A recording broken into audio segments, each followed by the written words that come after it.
हरे कृष्ण। ओम श्री तुलसी नमः। आप सभी को तुलसी विवाह की बहुत बहुत शुभकामनाएं। प्रिय श्रोताओं, आज सुनिए तुलसी विवाह और शालिग्राम भगवान की कथाएं। तुलसी विवाह की कथा के अनुसार सावर्णी मुनि की पुत्री तुलसी अपूर्व सुंदरी थी। उनकी इच्छा थी कि उनका विवाह भगवान नारायण के साथ हो। इसके लिए उन्होंने नारायण पर्वत की घाटी में स्थित बद्री वन में घोर तपस्या की। दीर्घ काल तक तपस्या के बाद ब्रह्मा जी ने प्रसन्न होकर उन्हें दर्शन दिए और वर मांगने को कहा। तब तुलसी जी ने कहा, हे सृष्टिकर्ता ब्रह्मदेव, आप अंतर्यामी हैं, सबके मन की बात जानते हैं। फिर भी मैं आपको अपनी इच्छा बताती हूँ। मैं चाहती हूँ कि भगवान श्री नारायण मुझे पति रूप में मिले। तब ब्रह्मा जी ने कहा, तुम्हारा अभीष्ट तुम्हें अवश्य मिलेगा। अपने पूर्व जन्म में किसी अपराध के कारण तुम्हें शाप मिला है।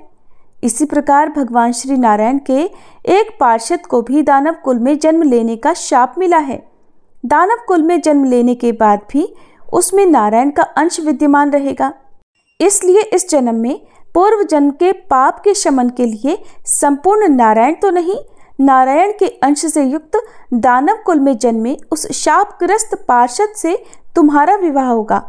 शाप मुक्त होने पर भगवान श्री नारायण सदा सर्वदा के लिए तुम्हारे पति हो जाएंगे। तब तुलसी जी ने श्री ब्रह्मा जी के इस वर को स्वीकार कर लिया, क्योंकि मानव कुल में जन्म के कारण उन्हें मायावी भोग तो भोगना ही था। अब तुलसी बद्रीवन में ही रहने लगी।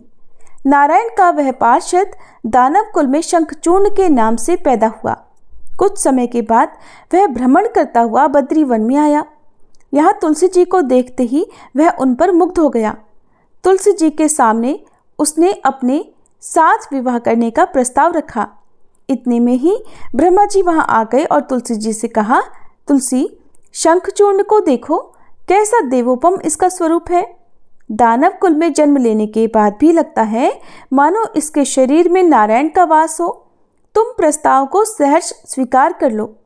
तुलसी जी को भी लगा कि उनकी तपस्या पूर्ण हुई, उन्हें इच्छित फल मिला है।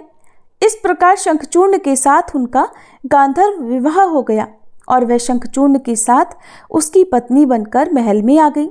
शंखचूर्ण ने अपनी परम सुंदरी सती साध्वी पत्नी तुलसी के साथ बहुत दिनों तक राज्य किया। उसने अपने राज्य का इतना विस्तार कर लिया कि देवलोक तक उसके अधिकार में आ गया।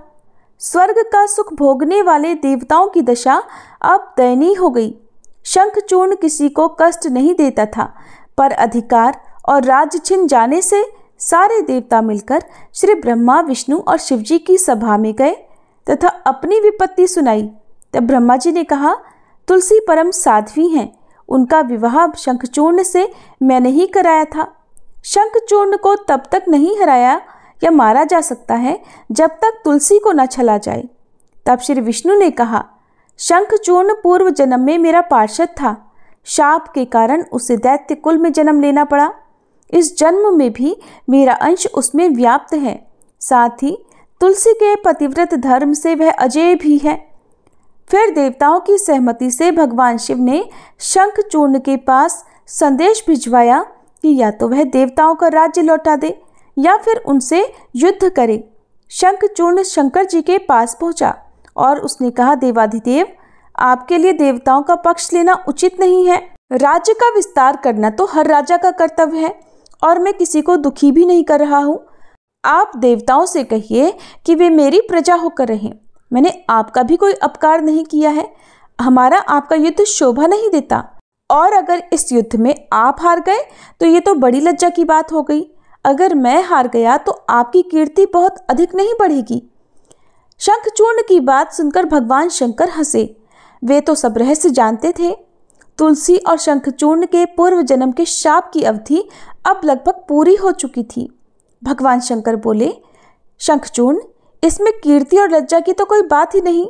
तुम देवों का राज्य लौटाकर उन्हें उनके पद पर प्रतिष्ठित होने दो। युद्ध से बचने का यही एकमात्र उपाय है। तब शंखचूर्ण ने कहा, मैंने तो युद्ध के बल से ही देवलोक को जीता है और कोई उसे केवल युद्ध के द्वारा ही वापस ले सकता है। यही मेरा अंतिम निर्णय है। मैं जा रहा हूँ। ऐसा कहकर शंखचूर्ण चला गया।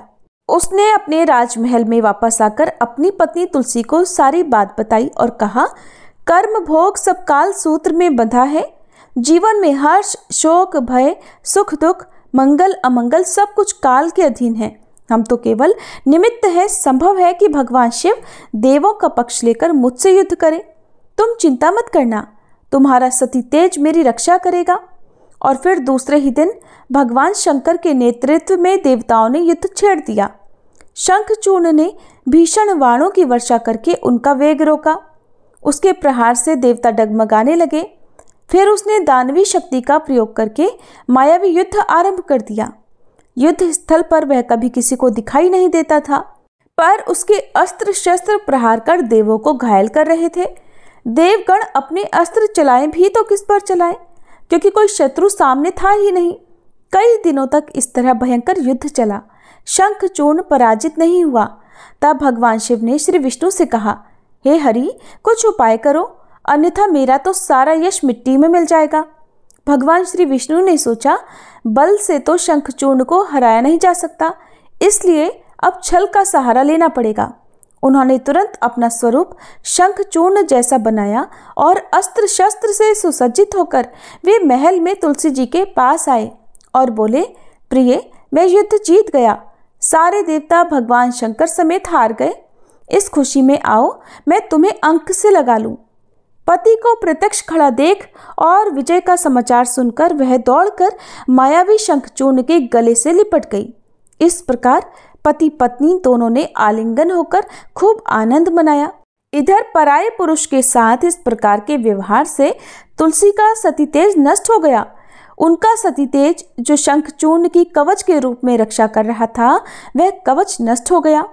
अब युद्ध के मैदान में इधर शंखचूर्ण शक्तिहीन हो गया। ये जानते ही भगवान शंकर ने अपने त्रिशूल से उस पर प्रहार कर दिया। त्रिशूल के लगते ही शंखचूर्ण जलकर भस्म हो गया।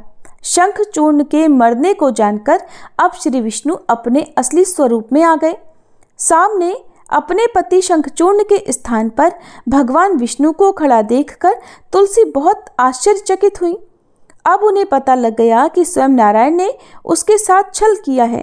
तब क्रोध में आकर उन्होंने शाप दिया कि एक सती स्त्री का सतीत्व भंग करने के अपराध में आप हृदयहीन पत्थर हो जाओ। तब भगवान श्री विष्णु ने तुलसी जी के शाप को शिरोधार्य करते हुए कहा, देवी, तुम्हारे और शंखचूर्ण के कल्याण के लिए ही मुझे ऐसा करना पड़ा। तुम दोनों को शाप मुक्त करना था। तुम भी अब शरीर त्याग कर तुलसी बिरवा के रूप में जन्म लोगी और मेरी पूजा तुलसी दल से होगी। मैं शालिग्राम पत्थर बनूंगा। मेरे शीश पर तुम सदैव आदर से विराजमान होगी। तुम्हारे पति की हड्डियों के चूर्ण से शंख की उत्पत्ति होगी। उस शंख ध्वनि से देवताओं और मेरी पूजा आराधना होगी। जहाँ शंख ध्वनि होगी वहाँ सदैव मैं मंगलमय विराजमान रहूंगा। तुमने पूर्व जन्म में बद्रीवन में मुझे पाने के लिए बड़ी कठिन तपस्या की थी। अब अगले जन्म में मैं नारायण प्रस्तर के रूप में बद्रीनाथ वन में स्थापित होऊंगा और मेरी पूजा अर्चना फल फूल से न होकर तुम्हारे तुलसी दल से होगी। मेरे शीश पर विराजमान होकर तुम मुझसे भी ऊंचा पद प्राप्त करोगी और मेरा भोग भी तुम्हारे बिना स्वीकार नहीं होगा। प्रेम से बोलिए तुलसी माता की जय। श्री विष्णु भगवान की जय। अब सुनिए शालिग्राम भगवान की कथाएं। कृष्णनगर के पास एक गांव में एक ब्राह्मण रहा करते थे। वे ब्राह्मण पुरोहिती का काम करते थे। गांव में जिसके यहाँ भी कथा होती वहां चले जाते। बदले में जो कुछ भी दक्षिणा उन्हें मिल जाती उसी से वे अपना गुजारा करते थे। एक दिन यजमान के यहाँ पूजा कराकर घर लौटते समय उन्होंने रास्ते में देखा कि एक साग वाली एक कोने में बैठकर साग बेच रही है। भीड़ लगी हुई थी। कोई साग तुलवा रहा है तो कोई मोल भाव कर रहा था। पंडित जी रोज उसी रास्ते जाते और साग वाली को देखा करते। वो वहीं बैठी मिलती। एक दिन किसी जान पहचान के आदमी को साग खरीदते देखकर वे भी वहीं खड़े हो गए। उन्होंने क्या देखा कि साग वाली के पास एक पत्थर का बाट है और उसी से वह 5 सेर वाले को 5 सेर और जो 1 सेर मांगता उसे 1 सेर का साग तौल कर दे रही थी। एक ही बाट से उस साग वाली का काम चल रहा था। ये देखकर पंडित जी को बड़ा आश्चर्य हुआ। उनसे रहा नहीं गया तो उन्होंने पूछा कि बहन, तुम इस एक ही पत्थर से कैसे सबको तोलकर साग दे देती हो? क्या सबको ठीक ठीक वजन से साग मिल जाता है? पंडित जी के परिचित व्यक्ति ने कहा, हाँ पंडित जी, है ना बड़े आश्चर्य की बात। हमें भी विश्वास नहीं आता, क्योंकि कई बार हम लोगों ने इससे लिए हुए साग को दूसरी जगह तोलकर देखा तो पूरा वजन सही सही उतरा। एक ही बाट से सभी को, किसी को कम चाहिए तो कम देती है, ज्यादा चाहिए तो ज्यादा साग तोल कर देती है, कभी इसके वजन में कोई कमी नहीं हुई। पंडित जी ने कुछ रुककर उस साग वाली से कहा, बहन ये पत्थर मुझे दोगी क्या? साग वाली बोली, नहीं पंडित जी, ये पत्थर मैं तुम्हें बिल्कुल नहीं दे सकती। बड़ी मुश्किल से ये पत्थर मुझे मिला है। मेरे तो सेर बटखरे खो जाते तो घर जाने पर माँ और बड़े भाई मुझे बड़ी डांट लगाते। 3 साल पहले की बात है, मेरे बटखरे कहीं खो गए। जब मैं घर गई तो मेरे बड़े भाई ने मुझे खूब डांट फटकारा। मैं रोती रोती घाट पर आकर बैठ गई और मन ही मन अपने भगवान को पुकारने लगी। इतने में ही मेरे पैर के पास कहीं से पत्थर आ लगा और मैंने इसको उठाकर अपने कान्हा जी से कहा, हे कान्हा, मैं तौलना नहीं जानती, आप ऐसी कृपा करें जिससे इसी से सारे तौल हो जाएं। बस तभी से मैं इसे अपने साथ रखती हूँ। अब मुझे अलग अलग बटखरों की जरूरत नहीं पड़ती, इसी से सब काम निकल जाता है। अब बताइए पंडित जी, मैं भला इसे आपको कैसे दे सकती हूँ? पंडित जी बोले, एक काम करो, ये पत्थर तुम मुझे दे दो, इसके बदले में मैं तुम्हें बहुत सारे रुपए दूंगा। साग वाली ने कहा, कितने रुपए दोगे तुम? मुझे वृंदावन का खर्च दोगे क्या? सब लोग वृंदावन गए हैं, बस मैं ही नहीं जा सकी हूं। ब्राह्मण ने पूछा, तो बताओ भला कितने रुपए में तुम्हारा काम हो सकता है? साग वाली ने कुछ सोचकर कहा, हाँ, पूरे 3000 रुपये चाहिए, बताइए देंगे क्या? ब्राह्मण बोले, अच्छा ठीक है, लेकिन ये तो बताओ कि तुम इस पत्थर को रखती कहाँ हो? साग वाली बोली, इसी टोकरी में रखती हूँ, और कहाँ रखूंगी? अब ब्राह्मण ये सुनकर घर वापस लौट आए और चुपचाप बैठ गए। एक कोने में बैठे ब्राह्मण से उनकी पत्नी ने पूछा, आज क्या बात है, उदास क्यों बैठे हो? देर जो हो गई है इसलिए उदास हो क्या? तो ब्राह्मण ने कहा, क्या बताऊं भाग्यवान, आज तो मेरा मन बड़ा खराब हो रहा है, मुझे 3000 रुपये की जरूरत है। तो ब्राह्मण देवता की पत्नी बोली, लो भला, इसमें कौन सी बड़ी बात है? अरे आपने ही तो मेरे जो गहने बनवाए थे, अगर बहुत ज़्यादा आवश्यकता हो तो लीजिए, उन्हें ले जाइए, बाजार में बेच दीजिए, और जो मिलेगा उससे आप अपना काम चला लीजिएगा, फिर तो जो होगा देखा जाएगा। ऐसा कहकर ब्राह्मणी ने अपने पहने हुए गहने उतारकर ब्राह्मण देवता के हाथ में रख दिए। अब ब्राह्मण ने वो गहने बाजार में ले जाकर बेचे और रुपए इकट्ठे किए। दूसरे दिन सवेरे सवेरे उसी साग वाली के पास जाकर खड़े हो गए और गिनकर उसे रुपए दे दिए और बदले में उस शिला को ले लिया। अब गंगा जी पर जाकर उसको अच्छी तरह से धोया और फिर नहा धोकर वे घर लौट आए, क्योंकि साग वाली तो उससे साग तोलने का काम करती थी और वो कोई साधारण शिला नहीं थी। इधर पीछे से एक छोटा सा सुकुमार बालक ब्राह्मणी से कह गया, पंडिताइन जी, तुम्हारे घर पर ठाकुर जी आ रहे हैं, घर को अच्छी तरह झाड़ बुहार कर ठीक कर लो। अब सरल हृदय ब्राह्मणी ने उस बालक की बात पर विश्वास कर लिया। उन्हें लगा सचमुच घर पर ठाकुर जी पधार रहे हैं, तो उन्होंने खूब अच्छे से घर की साफ सफाई कर दी और यहाँ तक कि पूजा की सामग्री भी सजा दी, और जो कुछ उनसे भोग बन पड़ा वो भी उन्होंने भोग तैयार करके रख दिया।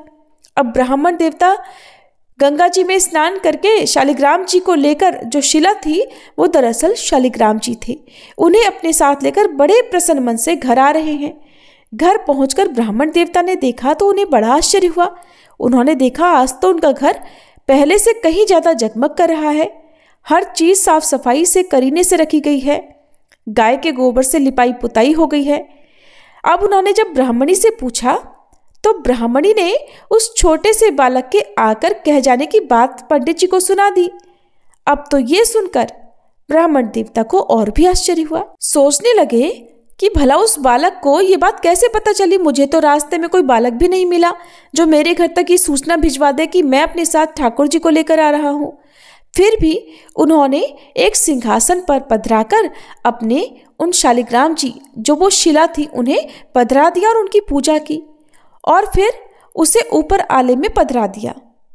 रात को सपने में भगवान ने दर्शन दिए और कहा, तू मुझे जल्दी लौटा, नहीं तो तेरा भला नहीं होगा। सर्वनाश हो जाएगा, सर्वनाश। तो ब्राह्मण देवता सपने में ही कहने लगे, अब तो चाहे जो कुछ भी हो मैं तुमको लौटाऊंगा नहीं। ब्राह्मण घर में जो कुछ भी पत्र पुष्प मिलता अब उसी से शालिग्राम जी की पूजा करने लगे। 2-4 दिन पूजा पाठ चली। 2-4 दिन के बाद भगवान फिर से सपने में आए। फिर से बोले, मुझे फेंका नहीं तो तेरा लड़का मर जाएगा। ब्राह्मण देवता जिद्दी थे, बोले मर जाने दो, लेकिन मैं तुम्हें नहीं फेंकूंगा। महीना पूरा बीतने भी नहीं पाया था कि ब्राह्मण देवता का इकलौता पुत्र अचानक चल बसा। ब्राह्मण देवता समझ गए कि उनका स्वप्न झूठा नहीं था, लेकिन फिर भी वे अपने निश्चय पर अडिग रहे। उन्होंने उन शिला को, उन शालिग्राम जी को नहीं फेंका। कुछ दिनों के बाद उन्हें फिर स्वप्न हुआ, अब भी मुझे वापस दे आ, नहीं तो तेरी बेटी भी मर जाएगी। दृढ़ निश्चयी ब्राह्मण देवता ने पहले वाला ही जवाब दिया, मर जाने दो, कुछ भी हो जाए, मैं इन्हें नहीं फेंकूंगा। और सचमुच कुछ दिन बीतने पर ब्राह्मण देवता की इकलौती पुत्री भी मर गई। अब वे संतानहीन हो गए। अब की बार उन्हें फिर स्वप्न आया कि इस बार तुम्हारी पत्नी मर जाएगी। ब्राह्मण देवता ने इस बार भी वही उत्तर दिया और सचमुच कुछ ही दिनों में उनकी पत्नी भी मर गई। इतने पर भी वह ब्राह्मण देवता अचल अटल रहे। अब तो लोगों ने बहुत समझाया कि पागल हो गया है। एक पत्थर के पीछे ये ब्राह्मण देवता इतने पागल हो गए, इतने दीवाने हो गए कि इन्होंने अपने सारे संतान, अपनी पत्नी तक को खो दिया। लेकिन इस पत्थर में ऐसा क्या है जो इसे फेंकने को तैयार ही नहीं हो रहे, बल्कि वे तो और भी मन से और भी समय लगाकर उन शिला की पूजा करते रहे। कुछ दिनों के बाद उन्हें फिर से स्वप्न आया। स्वप्न में कहा गया, देख अब भी मान जा, मुझे लौटा दे, नहीं तो 7 दिनों में तेरे सिर पर बिजली गिरेगी। ब्राह्मण देवता उसी तरह हठी बनकर बोले, तो गिर जाने दो, ज्यादा से ज्यादा क्या होगा, मेरी मृत्यु ही तो हो जाएगी ना। लेकिन मैं तुम्हें उस साग वाले की गंदी टोकरी में वापस नहीं रखने वाला। अब तो ब्राह्मण देवता ने एक मोटे कपड़े में लपेटकर भगवान को बड़ी मजबूती से अपने से ही बांध लिया। अब वो हर समय उन्हें इसी तरह से अपने से बांधे रखते। अचानक एक दिन आसमान में काले काले बादल घुमड़ आए और जोर जोर से गड़गड़ाहट होने लगी। कड़कड़ा कर बिजली कौंधती हुई नजदीक आती, पर पंडित जी के पास आते ही वापस बिजली लौट जाती। अब 3 दिन ही शेष रह गए। एक दिन ब्राह्मण देवता गंगा जी के घाट पर संध्या पूजन कर रहे थे कि 2 सुंदर छोटे छोटे से बालक जल में कूद पड़े। उनमें से एक सांवला सा था और दूसरा गोरे रंग का बालक था। उन दोनों के शरीर पर कीचड़ लिपटा हुआ था और वो इस ढंग से जल में छपाक से कूदे कि बहुत सारा जल उछलकर ब्राह्मण देवता के शरीर पर पड़ गया। ब्राह्मण देवता ने कहा, अरे भैया तुम लोग कौन हो, कहीं इस तरह जल में कूदा जाता है क्या? देखो तो जरा, मेरे शरीर पर जल के छींटे पड़ गए, मैं पूरा भीग गया। अरे मैं तो भीगा ही भीगा, ये देखो मेरे भगवान पर भी छींटे पड़ गए, देखते नहीं मैं पूजा कर रहा था। बालकों ने सुना तो कहने लगे, ओहो तुम्हारे भगवान पर भी छींटे लग गए, हमने देखा नहीं बाबा, तुम गुस्सा मत होना। पंडित जी कहने लगे, नहीं नहीं भैया, गुस्सा कहाँ होता हूँ, बताओ तो तुम किसके लड़के हो, और ऐसा सुंदर रूप तो मैंने कभी नहीं देखा, कहाँ रहते हो भैया? आहा कैसी अमृत घोली मीठी है तुम दोनों की। तो बालक कहने लगे, बाबा हम तो यहीं रहते हैं। ब्राह्मण देवता कहने लगे, भैया क्या फिर भी मैं कभी तुम लोगों को वापस देख पाऊंगा?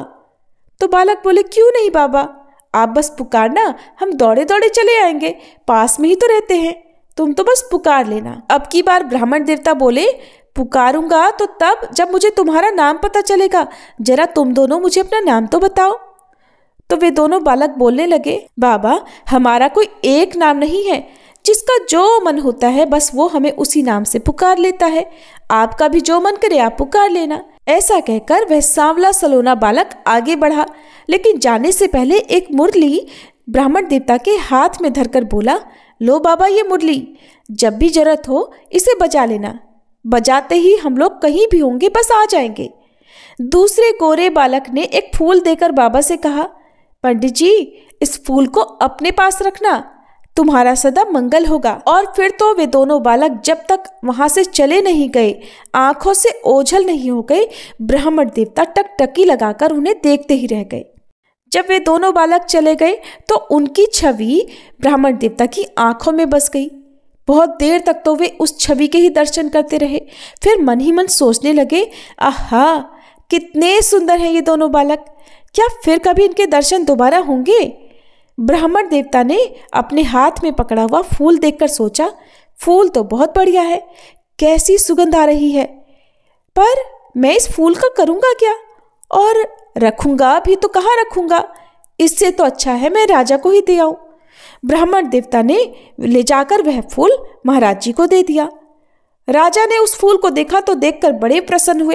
पूरा महल उस फूल की सुगंध से भर उठा और उन्होंने उस फूल को ले जाकर बड़ी रानी को दे दिया। इतने में ही छोटी रानी ने जाकर कहा, महाराज, मुझे भी ऐसा ही एक फूल मंगवा दो, नहीं तो मैं डूब मरूंगी। अब राजा दरबार में आए और सिपाहियों को उसी समय उन ब्राह्मण देवता को खोजने भेजा। सिपाहियों ने ढूंढते ढूंढते जाकर देखा कि वही ब्राह्मण देवता एक पेड़ की छाया में बैठे हैं और उनके सिर पर एक शिला कपड़े से बंधी हुई है और वे मन ही मन कुछ गुनगुना रहे हैं और मुस्कुरा रहे हैं। तब वे उन ब्राह्मण देवता को राजा के पास फिर से लिवा लाए। राजा ने कहा, ब्राह्मण देवता, आपके पास वो फूल कहाँ से आया? मुझे एक और फूल बिल्कुल वैसा ही चाहिए, मुझे अपनी छोटी रानी को देना है।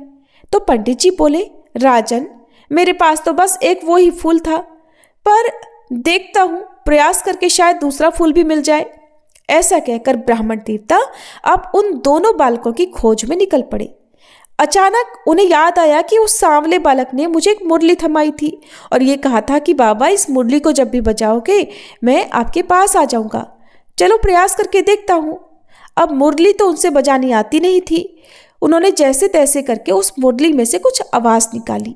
थोड़ी बहुत धुन बजी और मुरली की धुन सुनते ही वही गौर श्याम जोड़ी साक्षात पंडित जी के सामने प्रकट हो गई। अब ब्राह्मण देवता ने एक बार फिर से उन दोनों बालकों को देखा, रूप माधुरी के पान से मतवाले हो गए।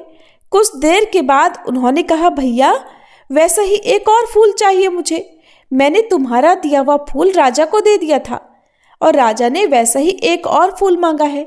तो गोरे बालक ने कहा, बाबा, फूल तो हमारे पास नहीं है, हाँ, परंतु हम तुम्हें एक ऐसी जगह ले जाएंगे जहाँ वैसे ही फूलों का बगीचा खिला है, तुम बस अपनी आंखें बंद करो। ब्राह्मण देवता ने झट अपनी आंखें बंद कर ली। बच्चे उनका हाथ पकड़कर न जाने किस रास्ते से बातों ही बातों में जाने कहाँ ले गए। एक जगह पहुंचकर ब्राह्मण देवता से उन्होंने आंखें खोलने को कहा। ब्राह्मण देवता ने आंखें खोली तो देखकर मंत्रमुग्ध रह गए।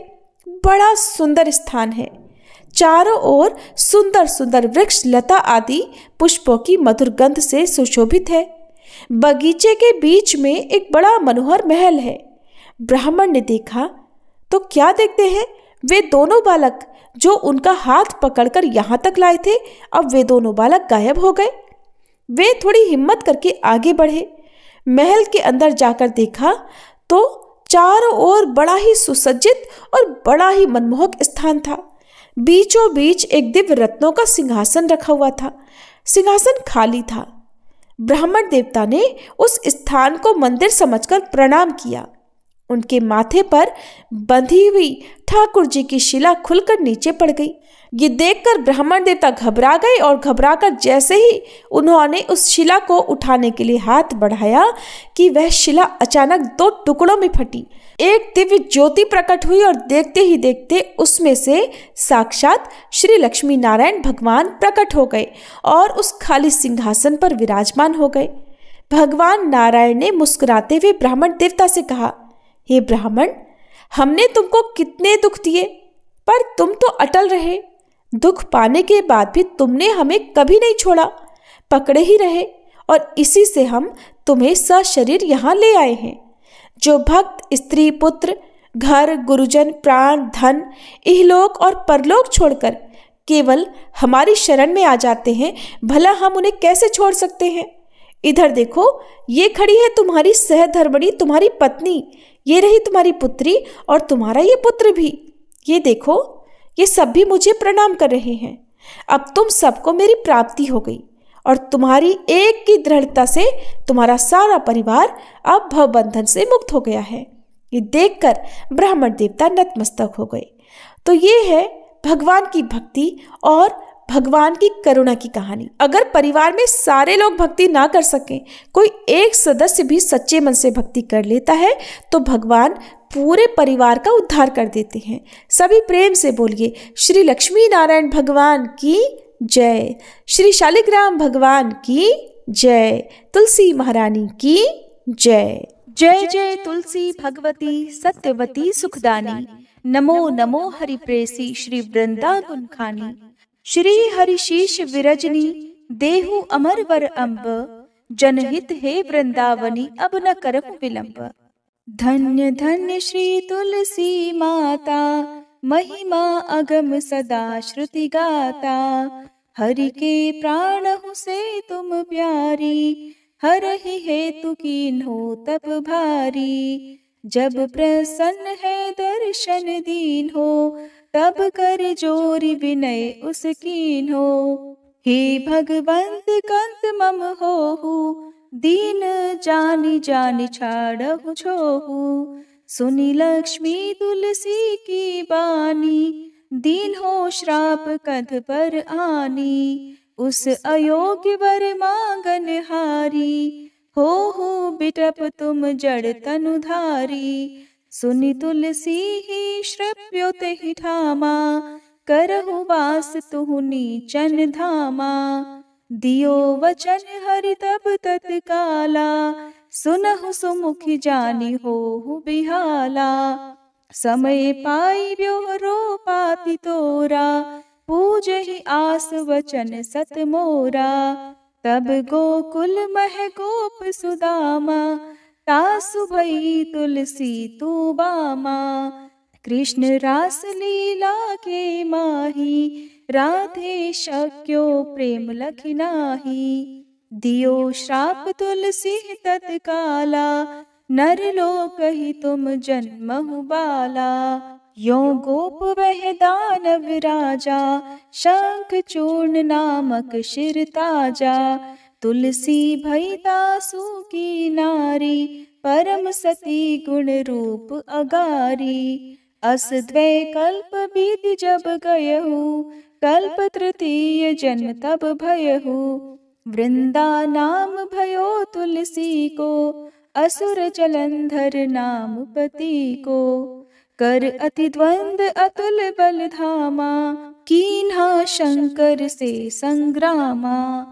जब निज सैन्य सहित शिव हारे, मरहि न तब हर हर ही पुकारे। पतिव्रता वृंदाती नारी, को न सके पति ही संहारी। तब जलंधर ही भेष बनाई, वृंदा ढिग हरि पहुँचो जाई। शिव हित लहि करि कपट प्रसंगा, कियो सतीत्व धर्म तो ही भंगा। भयो जलंधर कर संहारा, सुनी उर शोक उपारा।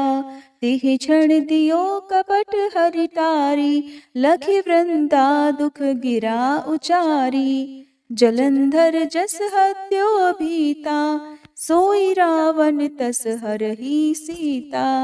अस प्रस्तर सम हृदय तुम्हारा, धर्म खंडी मम पति संहारा। यही कारण लहि श्राप हमारा, होवे तनु पाषाण तुम्हारा। सुनि हरि तुरत ही वचन उचारे, दियो श्राप बिना विचारे।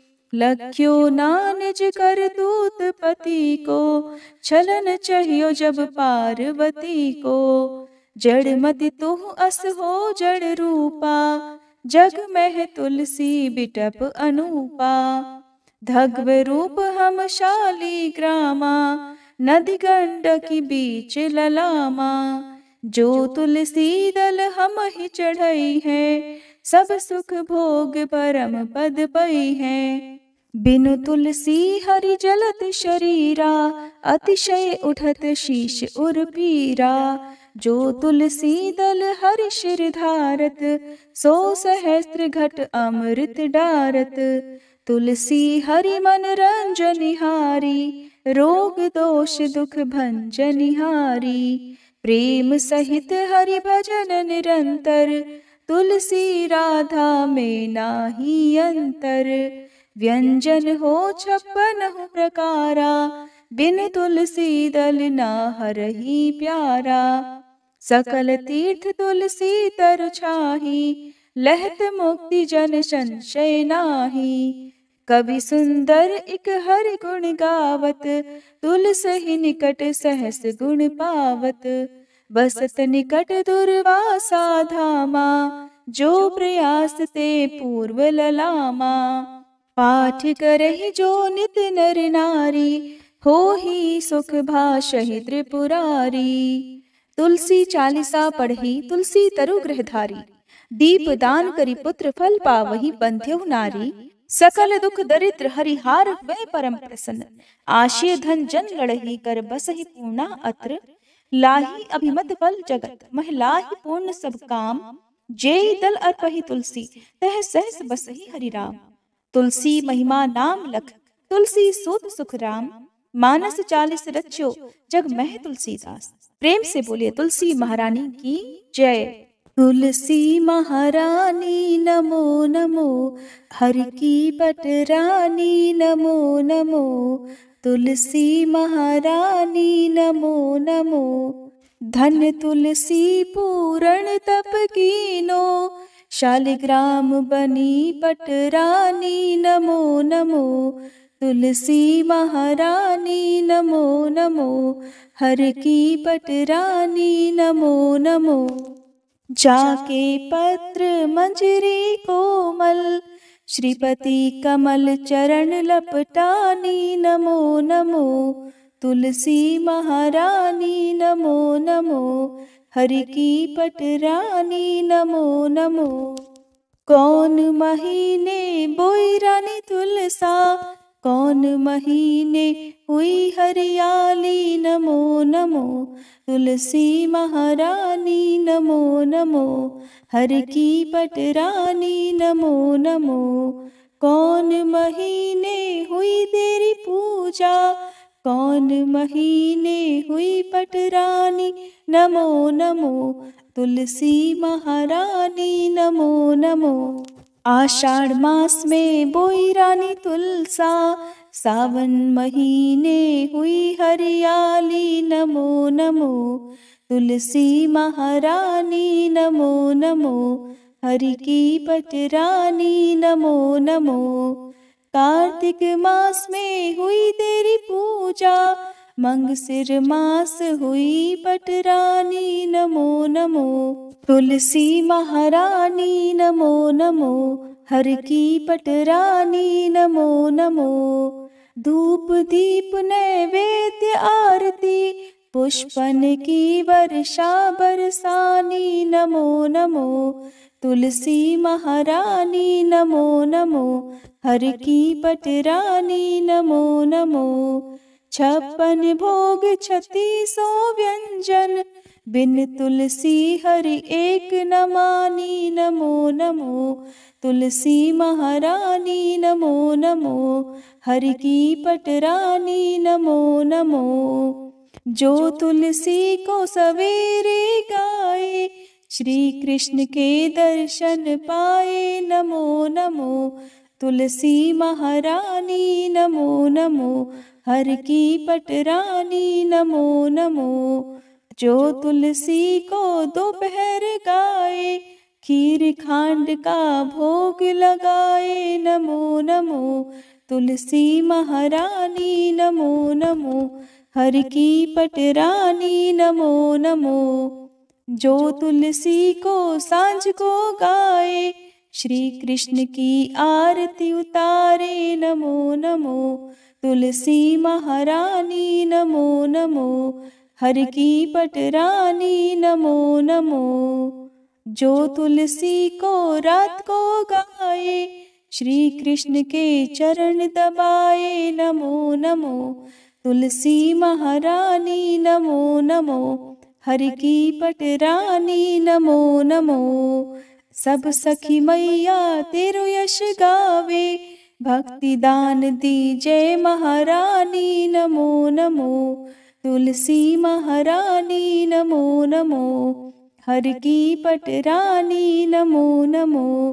तुलसी महारानी नमो नमो, हर की पटरानी नमो नमो। प्रेम से बोलिए श्री कृष्ण भगवान की जय, तुलसी महारानी की जय।